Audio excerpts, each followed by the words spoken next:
Les grognements venaient de partout et de nulle part.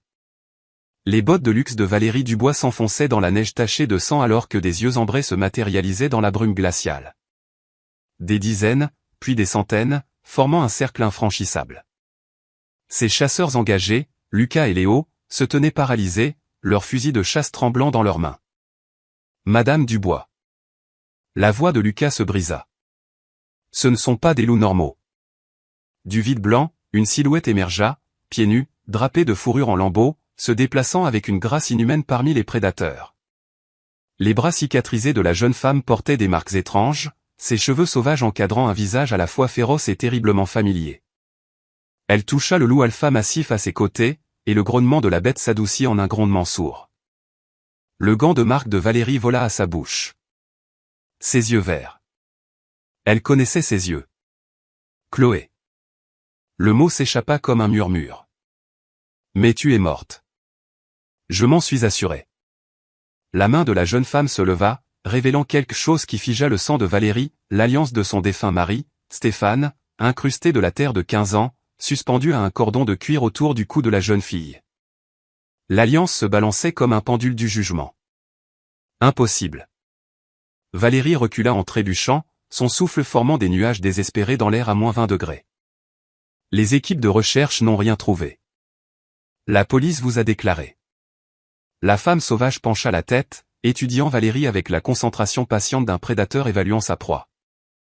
Pas un seul mot ne s'échappa de ses lèvres, mais ses yeux verts brûlaient de 15 années de mémoire accumulée. Chaque cicatrice sur ses bras nus racontait une histoire, des marques courbes qui auraient dû être des blessures d'attaque, mais qui semblaient presque protectrices, cérémonielles.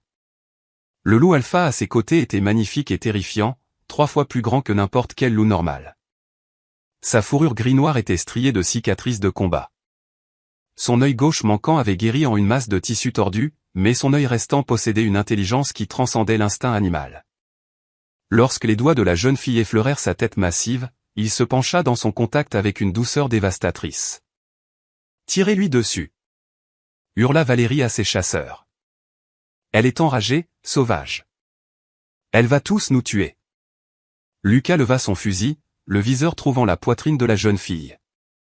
Son doigt effleura la détente. La jeune fille ne broncha pas. Au lieu de cela, ses mains commencèrent à se mouvoir en motif fluide, un langage des signes, mais corrompu d'une certaine manière, évoluait en quelque chose entre la communication humaine et le langage corporel animal. Les loups répondirent instantanément, leur formation changeant comme une unité militaire recevant des ordres. Léo abaissa son arme, le visage vidé de toute couleur. « Madame Dubois, qu'avez-vous fait à cette gamine ? Cette chose n'est plus humaine. » Valérie tendit la main vers le pistolet de défense de Lucas.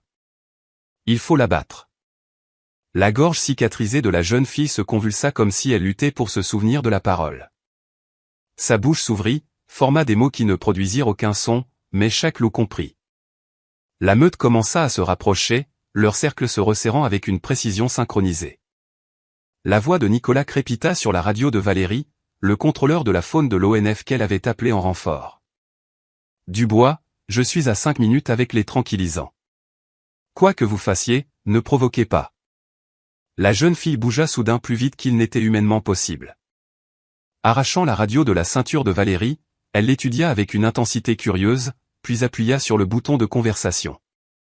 Ce qui sortit du haut-parleur n'était pas des mots, mais un son qui fit reculer instinctivement chaque humain présent, un hurlement de loup parfait, produit d'une manière ou d'une autre par des cordes vocales humaines. Des hurlements en réponse éclatèrent de la forêt. Pas des dizaines, des centaines. Le manteau de grand couturier de Valérie ne pouvait arrêter ces tremblements violents. « Que es-tu devenu ?» La jeune fille laissa tomber la radio dans la neige et pointa finalement non pas Valérie, mais quelque chose derrière elle. Valérie se retourna. Un mur de loups se tenait derrière elle, leur souffle formant un rideau de brume dans l'air glacial. Ceux-ci ne faisaient pas partie du cercle initial. Ils étaient arrivés en silence, coupant toute voie de fuite. Lucas et Léo se pressèrent dos à dos, leurs fusils balayant follement les cibles. « Combien ?» La voix de Léo se cassa comme celle d'un adolescent. 200, peut-être plus. La formation militaire de Lucas gardait sa voix stable, mais la sueur perlait sur son front malgré le froid polaire. « Madame Dubois, dans quoi diable nous avez-vous entraîné ?» La jeune fille, Chloé, se déplaçait à travers la meute comme de l'eau à travers les rochers. Chaque loup qu'elle croisait baissait la tête en signe de déférence, non de soumission, mais de respect. Elle s'arrêta devant une louve balafrée qui allaitait 3 louveteaux malgré le danger. Luna, bien que Valérie ne pût connaître ce nom, la mère louve gémit quelque chose qui ressemblait presque à un langage, et les mains de Chloé répondirent dans son étrange signature hybride. La montre de luxe de Valérie bipa, 16 heures. Le coucher du soleil dans le massif des Vosges arrivait tôt en décembre. Dans 30 minutes, il serait dans l'obscurité complète, avec des centaines de loups. Le trésor, dit Valérie d'une voix forte, désespérée. La mine d'or de ton père. Je sais où elle est. Je peux te rendre riche. La tête de Chloé se tourna brusquement vers elle, et pour la première fois, une émotion fissura ses traits sauvages. Mais ce n'était ni l'avidité ni l'intérêt. C'était du dégoût. Elle signa quelque chose de vif et d'agressif. Le loup alpha à ses côtés, givre, montra des dents semblables à des poignards blancs. La radio crépita. Dubois, ici Nicolas. Je suis à vos coordonnées GPS, mais... Mon Dieu, sont-ce tous des loups? J'appelle des renforts. Non. Valérie se jeta sur la radio que Chloé avait laissée tomber. Venez juste ici avec les tranquillisants. Mais alors que ses doigts manucurés touchaient l'appareil, un jeune loup, à peine plus qu'un louveteau, s'élança et le saisit dans ses mâchoires. Il l'apporta à Chloé comme un chien jouant à rapporter. Elle examina le visage du loup avec une sollicitude maternelle, touchant une blessure fraîche sur son museau. Ses yeux se tournèrent vers le fusil de Léo, notant le sang sur le bord du canon. La température dans son regard chuta en dessous de l'hiver vosgien. Écoutez, essaya Lucas avec diplomatie. Personne d'autre n'a besoin d'être blessé. Nous allons partir tout de suite. Nous ne dirons pas un mot sûr. Les mains de Chloé fendirent l'air. Un silence si complet tomba qu'il pouvait entendre les flocons de neige atterrir. Elle s'approcha lentement de Valérie, chaque pas délibéré malgré le sol gelé qui aurait dû être une agonie pour ses pieds nus. Quand elle se tint à quelques centimètres, Valérie put voir toute l'étendue de ce que 15 ans dans la nature sauvage avait créé. Ce n'était pas la fillette muette de 6 ans qu'elle avait abandonnée. C'était quelque chose d'évolué, quelque chose qui avait appris à survivre de manière à violer la frontière entre l'humain et l'animal. Les cicatrices n'étaient pas aléatoires. Elles formaient des motifs, presque comme une histoire écrite dans la chair. Et ses yeux, mon Dieu, ses yeux contenaient des souvenirs qu'aucun humain ne devrait porter. Chloé plongea la main dans les fourrures enroulées autour de son corps et en retira quelque chose qui fit vaciller les genoux de Valérie.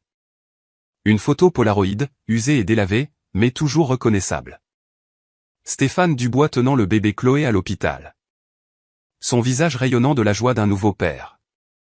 La même photo que Valérie avait arrachée des mains de Chloé avant de la conduire dans la nature pour y mourir. Mais cette copie était différente, couverte de taches brunâtres qui ressemblaient étrangement à du sang séché. Et dans le coin, à peine visible, quelqu'un avait écrit d'une écriture enfantine, « Papa a dit, les loups protègent la famille ». Le son des hélicoptères approchant gronda dans la vallée. Nicolas et son équipe venaient les sauver de la meute enragée. La gorge cicatrisée de Chloé se contracta à nouveau, et cette fois un seul mot s'échappa. Rauque, brisé, mais indubitablement humain. Choisi. 15 ans plus tôt, 19 décembre 2009. Chloé Dubois, 6 ans, pressait son petit visage contre la vitre givrée de la Mercedes noire de Valérie, regardant la nature sauvage des Vosges défiler en blanc et en gris. Ses mains restaient jointes sur ses genoux.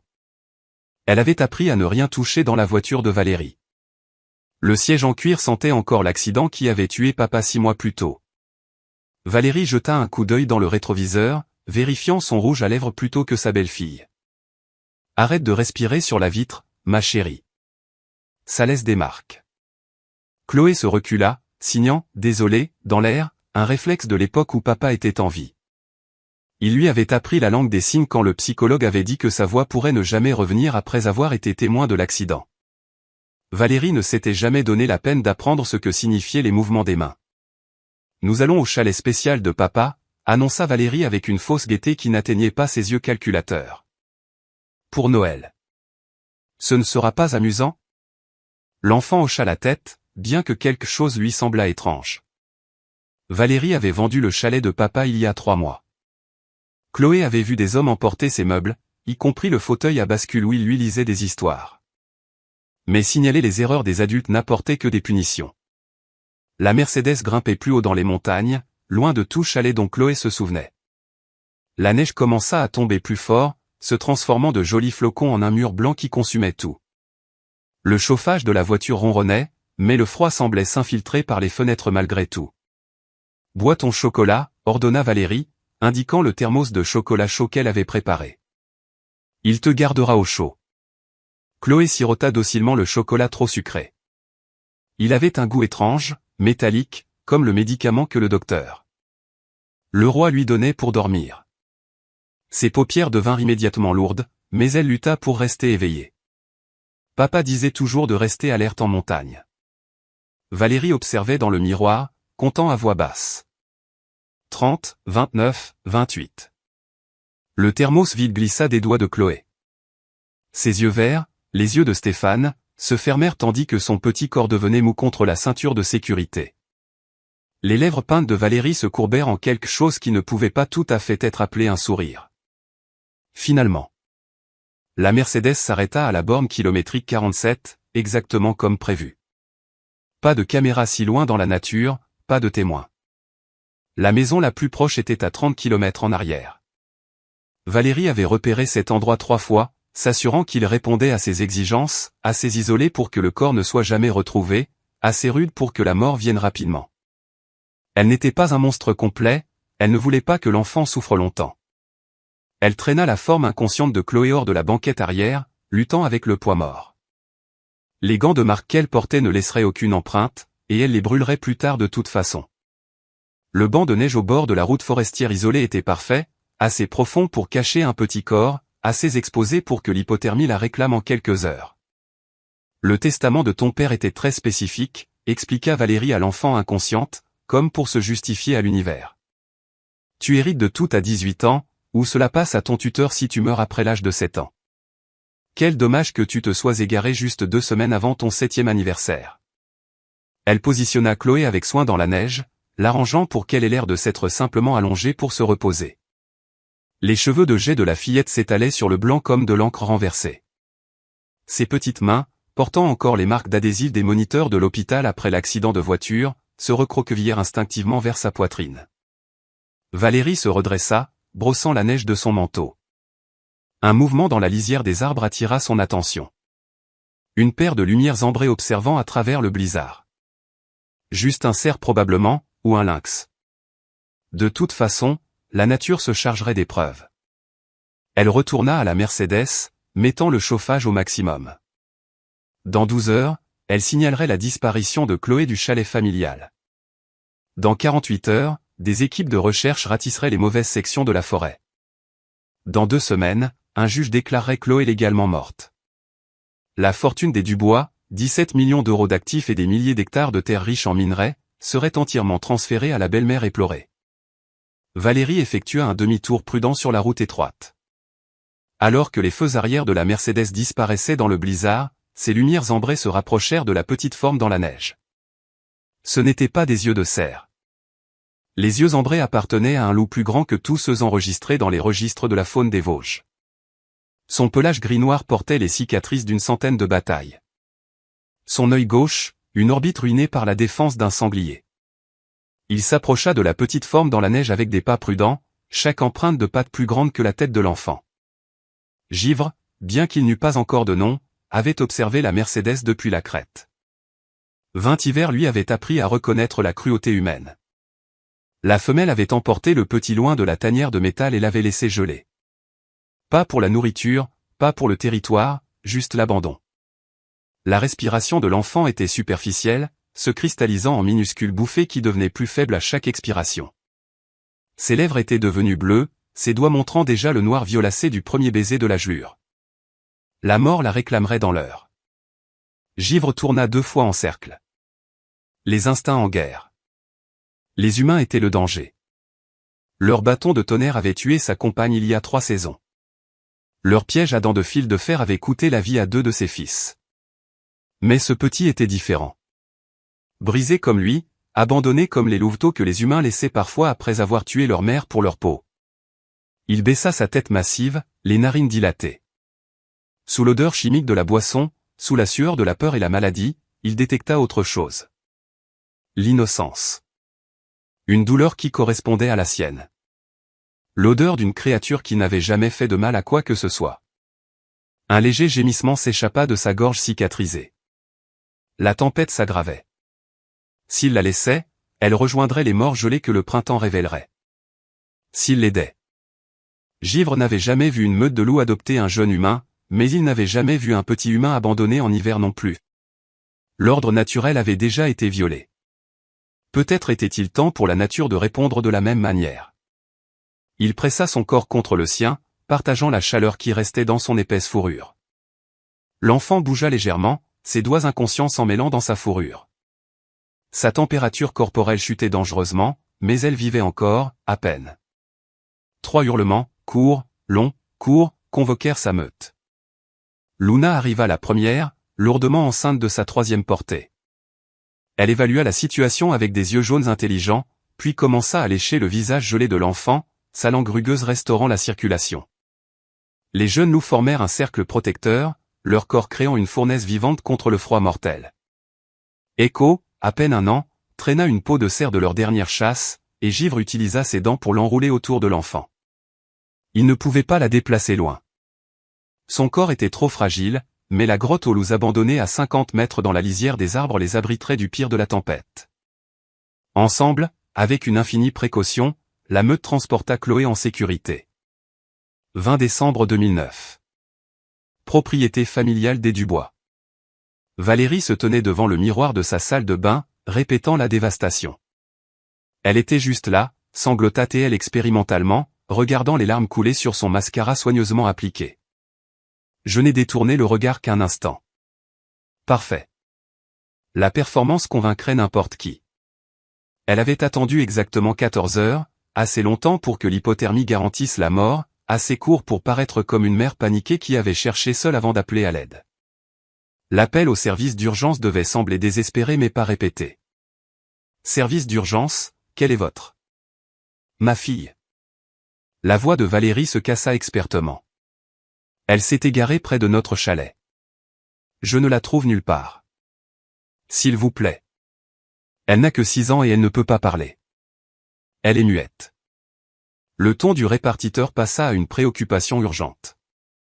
Madame, quelle est votre position? Valérie donna l'adresse de l'ancien chalet de Stéphane, à 20 km de l'endroit où elle avait réellement laissé Chloé. La recherche serait menée dans une zone entièrement fausse. En quelques heures, la montagne grouillait d'équipes de secours. Le commandant Pierre Moreau dirigeait personnellement la recherche, connaissant l'influence de la famille Dubois dans la région. Des hélicoptères grondaient au-dessus tandis que des chiens de piste reniflaient des pistes qui n'existaient pas. Elle portait un manteau rose, dit Valérie au coordinateur des recherches, bien que Chloé ait porté du bleu. Elle adore suivre les lapins. Peut-être en a-t-elle vu un.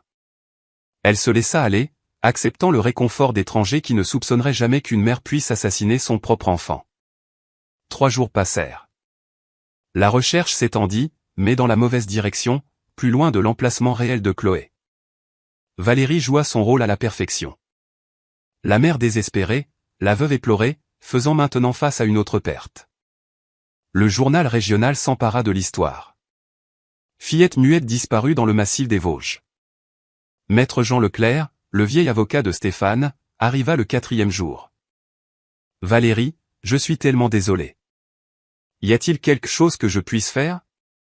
Priez juste pour qu'il la trouve, murmura Valérie, sachant qu'il ne le ferait jamais. Le 7e jour, le commandant Moreau apporta la nouvelle attendue.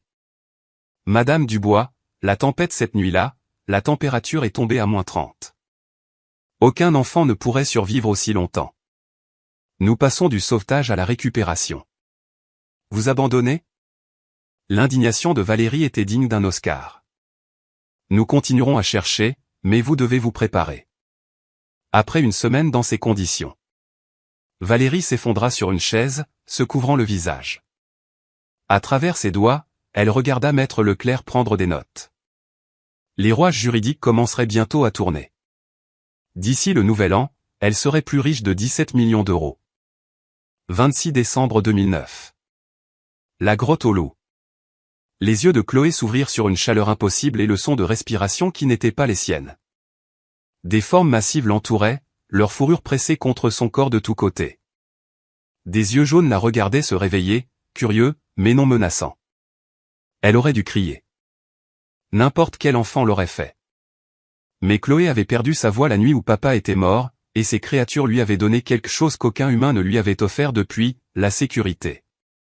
Ses doigts, miraculeusement encore intacts malgré la tentative de la jure, touchèrent le museau du loup le plus proche. Luna ne recula pas. Au lieu de cela, elle émit un doux grondement et apporta quelque chose dans ses mâchoires, un lapin, fraîchement tué, son corps encore chaud. L'enfant qui avait mangé dans des assiettes en cristal à la propriété des Dubois comprit instinctivement ce qui lui était offert. Ce n'était pas seulement de la nourriture, c'était l'acceptation, la famille. Un contrat écrit dans le sang et la survie plutôt que dans les mots. Chloé mordit dans la viande crue, son corps désespéré de calories pour combattre le froid qui essayait encore de la réclamer. La meute regardait, approbatrice. Elle apprenait la première loi de la nature, survivre d'abord, questionner plus tard. Givre entra dans la grotte, traînant quelque chose qui fit battre le cœur de Chloé, son sac à dos rose, récupéré d'une manière ou d'une autre de la voiture de Valérie. À l'intérieur, la photo polaroid d'elle et de papa, ses médicaments antiépileptiques dont elle aurait besoin pour survivre, et plus important encore, un morceau de papier qu'elle ne pouvait pas encore lire, mais qu'elle chérirait pour toujours. C'était le testament manuscrit de papa, le vrai, caché dans la doublure du sac à dos, si quelque chose m'arrive, et ensuite à Chloé avant ses 18 ans, je veux que les autorités sachent que Valérie doit faire l'objet d'une enquête. J'ai caché des caméras dans la maison. Vérifiez-les. Protégez ma fille. Mais Chloé, 7 ans, ne pouvait pas lire ces mots. Elle savait seulement que les loups lui avaient fait un cadeau. Elle pressa le papier contre sa poitrine et émit un son qu'elle n'avait pas fait depuis l'accident. Pas tout à fait humain, pas tout à fait loup, mais quelque chose entre les deux. Un hurlement de gratitude qui résonna dans la grotte et dans la nuit, atteignant les oreilles de quelqu'un d'inattendu. Maître Leclerc, cherchant dans la mauvaise zone à 20 km de là, entendit ce son et s'arrêta net. Il avait assisté à assez de sauvetages en pleine nature pour savoir que ce n'était aucun loup qu'il avait jamais entendu. Jour J. Décembre 2024. Choisi. Le mot flottait dans l'air glacial comme une lame. Valérie fixait la femme sauvage qui avait été sa belle-fille, incapable de traiter l'impossibilité. 15 ans de mensonges soigneusement construits s'effondraient à la vue de ses yeux verts. Les yeux de Stéphane, toujours vivant, toujours observateur, toujours au courant. « Tu devrais être morte », murmura Valérie, son manteau de grand couturier soudainement insuffisant contre un froid qui n'avait rien à voir avec la météo. Chloé pencha la tête, étudiant Valérie comme Givre l'avait autrefois étudié, un prédateur, évaluant quelque chose qui pourrait être une proie ou pourrait n'être rien du tout. Ses doigts cicatrisés se mouvaient en signes fluides que Valérie n'avait jamais pris la peine d'apprendre. Mais les loups comprenaient. Ils comprenaient toujours. Echo, jeune et désireux de plaire à la fille choisie de son alpha, commença à bouger. Le loup gris tourna autour de Valérie, son corps s'abaissant, la queue rentrée, les yeux roulant en arrière dans une peur exagérée. Il se recroquevilla, gémissant, grattant le sol. Puis il s'allongea, faisant le mort dans la neige, sa langue pendant de façon dramatique. Qu'est-ce qu'il fait? Lucas gardait son fusil levé, mais ses mains tremblaient. Léo comprit le premier. Son passé militaire incluait une formation cynophile et il avait déjà vu des chiens rejouer un traumatisme. Mon Dieu! Il nous montre quelque chose. Le fusil glissa de ses doigts. Madame Dubois.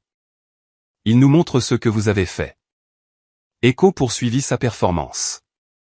Il lutta pour se relever, trébuchant, tombant à nouveau.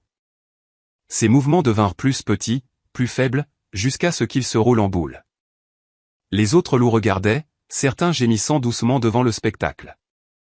Puis Luna s'approcha, démontrant le sauvetage, soulevant Echo par la peau du cou, l'emportant loin de l'endroit où se tenait Valérie. Vous avez laissé une enfant de 6 ans mourir de froid, la voix de Léo se cassa de dégoût. Une gamine muette qui ne pouvait même pas appeler à l'aide. La main de Valérie trouva le pistolet de défense dissimulé dans la poche de son manteau. Vous ne comprenez pas. Elle n'est plus humaine. Regardez-la. C'est un animal, une menace. Chloé se déplaça, non pas rapidement, non pas de manière menaçante, mais avec la grâce fluide de quelque chose qui avait appris à chasser dans un silence absolu.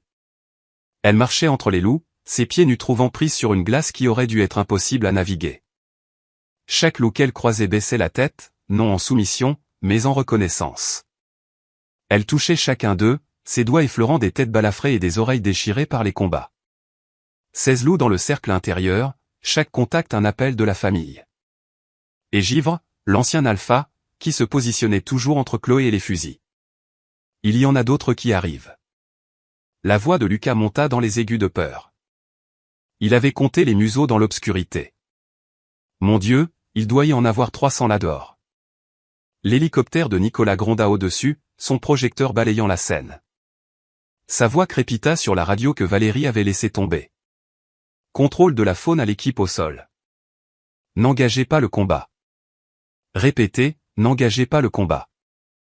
Je vois une congrégation massive de meutes. J'appelle des renforts fédéraux. Valérie attrapa la radio de sa main libre. Non. Elle les a infectés avec quelque chose. Ils doivent tous être abattus. Madame, ce n'est pas comme ça que la rage fonctionne. La gorge cicatrisée de Chloé se convulsa, produisant un son qui trancha tout, un sifflement si pur et si haut qu'il semblait percer directement le cerveau. Chaque loup se tut. Même le vent sembla s'arrêter. Elle signa quelque chose de complexe, ses mains se déplaçant dans des motifs qui incorporaient à la fois la langue des signes française et autre chose, quelque chose appris de 15 ans à observer les oreilles et les queues communiquer l'humeur et le sens. Puis elle pointa Valérie et fit un geste qui n'avait besoin d'aucune traduction, les doigts sur sa gorge. Elle me menace. Valérie sortit le pistolet de défense. Tout le monde l'a vu. Elle menace ma vie. Mais Léo avait vu autre chose. Non, elle nous dit ce que vous lui avez fait. Vous l'avez coupée de sa vie. Vous avez tué celle qu'elle était censée être. La température chutait rapidement. Le trésor. Valérie joua sa dernière carte, la voix désespérée. La mine d'or de ton père. La vraie. 3 millions d'or brut. J'attends juste. Je peux te rendre riche. Pour la première fois depuis le début de la confrontation, Chloé sourit. C'était l'expression la plus terrifiante que Valérie ait jamais vue. Non pas parce qu'elle était cruelle, mais parce qu'elle était pleine de pitié. Le genre de sourire que l'on adresserait à un enfant qui ne comprend pas qu'il est déjà échec et mat depuis 6 coups. Chloé se dirigea vers un endroit précis de la clairière en montagne et écarta la neige du pied. En dessous se trouvait un marqueur métallique, une borne de concession minière. Elle frappa un autre endroit à 3 mètres de là. Une autre borne. La vallée entière était déjà revendiquée. Depuis des années. Non, souffla Valérie, la compréhension inondant son visage. Tu ne peux pas. Tu es morte. Légalement morte. Tu ne peux pas posséder de biens si tu es. Chloé plongea la main dans ses fourrures et en retira une carte plastifiée. Même de loin, sa nature officielle était évidente, le sceau de la République française, le format distinctif d'une carte d'identité nationale. Mais le nom qui y figurait fit plier les genoux de Valérie. Luna Dubois. Pas Chloé. Luna, une nouvelle identité, légalement créée, avec tous les documents. Comment? La voix de Valérie se brisa. De la lisière des arbres, un homme âgé émergea. Maître Jean Leclerc, l'avocat de Stéphane, maintenant 15 ans plus âgé, mais toujours les yeux vifs. Il marchait avec une canne, mais sa voix portait la même autorité qu'elle avait eue dans les salles d'audience pendant 40 ans. Bonjour, Valérie. Il se tenait à côté de Chloé Luna. Pensais-tu vraiment que je te laisserais t'en tirer? Je documente tout depuis 15 ans. Chaque signature falsifiée, chaque pot de vin, chaque vente de terrain qui violait les dispositions du trust de Stéphane. Vous l'avez aidé, vous l'avez caché. J'ai aidé à créer une identité légale pour une fille qui avait besoin de protection. Luna Dubois est ma fille adoptive légale depuis 2010. Elle a hérité des biens de son grand-père adoptif à son décès, y compris ses droits miniers que vous essayez de voler. Valérie leva le pistolet, le pointant sur Chloé. Elle est toujours sauvage, toujours dangereuse. J'ai le droit de me défendre. Contre quoi? Demanda calmement Maître Leclerc. Une jeune femme debout sur ses propres terres, entourée de témoins, pendant que vous entrez sans autorisation avec des hommes armés? Les loups commencèrent à se rapprocher, leur cercle se resserrant, n'attaquant pas, réduisant simplement l'espace, forçant les humains à se regrouper. Lucas et Léo se tenaient dos à dos, mais ils avaient baissé leurs armes. Ils comprenaient qui était le vrai prédateur ici. Vous ne pouvez rien prouver sur cette nuit, siffla Valérie. Ça fait 15 ans. Aucune preuve. Chloé bougea à nouveau les mains, signant quelque chose à Maître Leclerc. Il sourit, traduisant. Elle dit que Givre s'en souvient. Il était là. Il a tout vu. Le vieil avocat sortit son téléphone, montrant l'écran à Valérie. Et les caméras cachées de Stéphane dans votre voiture aussi. Celles que vous n'avez jamais trouvées. Celles qui ont été téléchargées sur un serveur cloud dont vous ignoriez l'existence. Sur l'écran, granuleux mais clair, Valérie traînant une enfant inconsciente d'une Mercedes. L'horodatage, le lieu, tout y était. La main de Valérie tenant le pistolet commença à trembler violemment. Ce n'est pas recevable. Un grognement juste derrière elle coupa ses mots. Elle se retourna pour trouver une louve qu'elle n'avait pas remarquée, une femelle âgée. Ses yeux jaunes étaient voilés par l'âge. Luna, la louve qui avait sauvé la vie de Chloé cette première nuit. Maintenant presque trop vieille pour chasser, mais toujours protectrice de sa petite adoptée. La louve s'élança, et Valérie tira. La balle n'atteignit jamais Luna. Givre, ancien et arthritique, bougea plus vite que la physique ne l'aurait permis.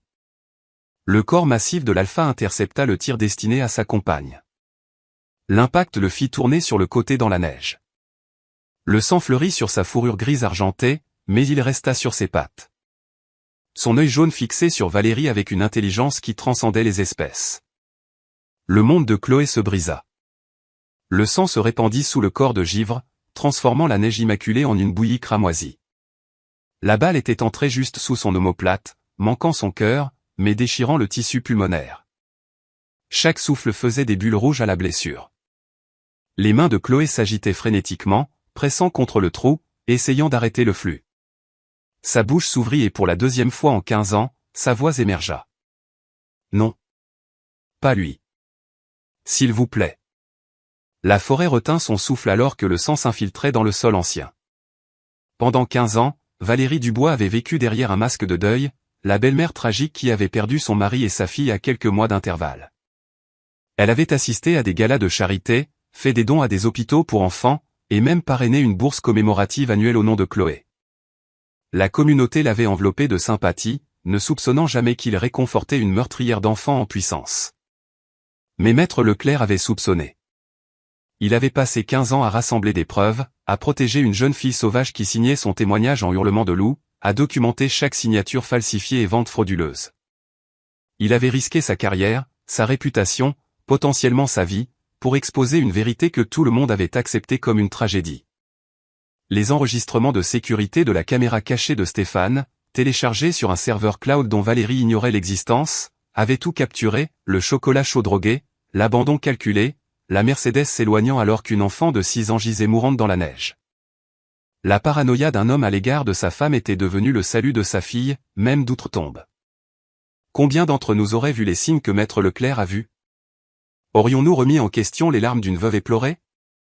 Aurions-nous passé 15 ans à visiter secrètement des points de dépôt dans la nature, laissant des médicaments pour une fille qui avait choisi les loups plutôt que les humains parce que les humains s'étaient révélés plus sauvages? Plus important encore, si vous soupçonniez quelqu'un dans votre communauté d'avoir tenté quelque chose d'aussi odieux, mais qu'il était riche, bien connecté, respecté, auriez-vous le courage de chercher la vérité? Ou auriez-vous, comme tout le monde dans la ville de Chloé, accepté le mensonge confortable plutôt que d'affronter la vérité inconfortable? Qu'auriez-vous fait à la place de Maître Leclerc? Fragment de 15 années perdues. À 7 ans, la première chasse. La première fois que Chloé tua, elle pleura pendant 3 heures. Le lapin était vieux, plus lent que les autres. Givre l'avait rabattu vers elle, un moment d'enseignement.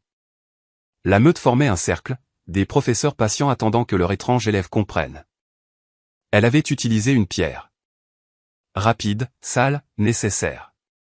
Le sang du lapin sur ses mains lui donna l'impression de briser le dernier fil la reliant au monde de Valérie. Mais son estomac, vide depuis 2 jours, exigeait qu'elle choisisse la survie plutôt que le sentiment. Luna lui montra comment le dépecer avec des pierres tranchantes. La meute mangea en premier, la hiérarchie l'exigeait, mais ils lui laissèrent la viande tendre du ventre. Elle s'étouffa à la première bouchée. Givre s'assit à côté d'elle, sa présence disant ce que les mots ne pouvaient pas, c'est la vie. C'est ce que nous faisons. Tu es l'une des nôtres maintenant. À 10 ans, le sanglier. La bête arriva pendant la saison des fans. 300 kilos de fureur territoriale, enragé que des loups chassaient sur son domaine. Il chargea directement Chloé. L'impact de Givre projeta le sanglier sur le côté, ses dents trouvant sa gorge. Mais les sangliers sont construits pour la guerre. Une défense balaya le visage de Givre, déchirant son œil gauche, arrachant la chair jusqu'à l'os. Le hurlement de douleur du loup fit accourir toute la meute. Chloé cria, non de peur, mais de fureur. Le son qui sortit de sa gorge cicatrisée n'était ni humain ni loup, mais quelque chose de primordial. C'était le son de la rage de chaque enfant abandonné, et il arrêta le sanglier en pleine charge. La meute attaqua comme une seule unité. Mais ce fut Chloé qui y mit fin, utilisant une branche cassée comme une lance, trouvant le point faible sous sa mâchoire que Givre avait exposé par son sacrifice. Elle passa 3 jours à nettoyer l'œil détruit de Givre, utilisant l'eau de la rivière de montagne et de la mousse, chantant les berceuses sans paroles que Luna lui avait apprises. À 13 ans, la jambe brisée. Des braconniers avaient installé des pièges à mâchoire d'acier. Givre, enseignant au jeune loup à chasser le cerf, marcha directement sur l'un d'eux. Le claquement de l'os brisé résonna dans la forêt. Chloé le trouva 3 heures plus tard. Sa patte arrière gauche était brisée. Dans la nature, c'était la mort. Mais Chloé n'était pas entièrement loup. Elle utilisa ses dents pour mordre la chaîne du piège, le libérant. Puis, utilisant des compétences apprises en regardant Maître Leclerc soigner son propre bras cassé des années auparavant, elle aligna les os. Des branches droites devinrent des attelles, des lambeaux de ses propres vêtements, les derniers vestiges de son passé humain, devinrent des bandages. Elle chassa pour lui apportant des lapins qu'elle avait tués à main nue. Quand il se tint enfin debout, quand il fit ses premiers pas hésitants sur la jambe guérie, Givre ne regarda que Chloé, cognant sa tête massive contre sa poitrine dans un geste qui, chez les loups, signifiait une chose, tu es mon égal. À 18 ans, l'incendie de forêt. La foudre frappa un pin sec en août, et la montagne devint un enfer. La dernière portée de Luna, 3 louveteaux, était piégée dans une tanière directement sur le chemin du feu. Chloé n'hésita pas. Elle enroula de la mousse humide autour de son visage et plongea dans la fumée. La tanière était un four. Elle attrapa un louveteau entre ses dents, comme Luna le lui avait appris, et courut. Au 3e voyage, ses cheveux prirent feu. Quand elle émergea avec le dernier louveteau, la fourrure roussie, la peau cloquée, toute la meute l'attendait. Luna s'approcha lentement, des larmes coulant de ses yeux jaunes. Elle prit ses enfants sauvés un par un, puis fit quelque chose d'inédit dans la hiérarchie des loups. Elle s'inclina. La femelle alpha s'inclina devant la fille humaine qui était devenue quelque chose de plus. À 21 ans, ce matin. Chloé se réveilla dans l'obscurité de l'aube au contact du nez de Givre contre sa joue. Son œil restant exprimait l'urgence. Le danger arrivait. Pas le danger aléatoire des ours ou des tempêtes, mais le danger délibéré que seuls les humains apportaient. Elle avait rêvé de ce moment pendant 15 ans. Givre lui avait appris la patience. La forêt se souvient. Sa présence stable semblait dire, la justice vient à ceux qui attendent. Elle pressa son front contre son museau balafré, respirant son odeur, pain, sang, âge et foyer. Quoi qu'il arrive aujourd'hui, ils y feraient face ensemble. Alpha et Beta, père et fille dans tout ce qui comptait. Je t'aime, signa-t-elle contre sa fourrure, sachant qu'il comprenait non pas les mots, mais le sentiment derrière eux. Sa réponse fut un léger souffle, chaud contre sa gorge cicatrisée. La même bénédiction qu'il lui avait donnée cette première nuit où elle était malade et mourante. Tu es la meute. La meute est éternelle.